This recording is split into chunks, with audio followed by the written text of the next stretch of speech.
రైతులు పేదల కోసం జీవితం అంకితం చేసిన వ్యక్తి సర్దార్ గౌతు లచ్చన్న అని మంత్రి అచ్చెన్నాయుడు కొనియాడారు. సర్దార్ గౌతు లచ్చన్న 116వ జయంతిని ప్రభుత్వం ఆధ్వర్యంలో అధికారికంగా విజయవాడలోని తుమ్మలపల్లి కళాక్షేత్రంలో నిర్వహించారు. కార్యక్రమానికి హాజరైన మంత్రులు, ఎంపీ, ఎమ్మెల్యేలు, అధికారులు లచ్చన్న విగ్రహానికి పుష్పాంజలి ఘటించారు. గౌతు లచ్చన్న జయంతిని రాష్ట్ర పండుగగా జరుపుకోవడం సంతోషంగా ఉందని నేతలు తెలిపారు.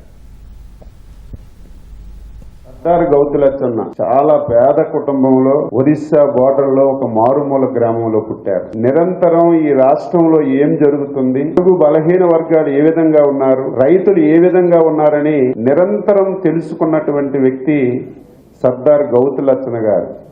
రాజకీయ నాయకుడికి అధికారం, పదవి ఉన్నంత కాలమే గుర్తింపు.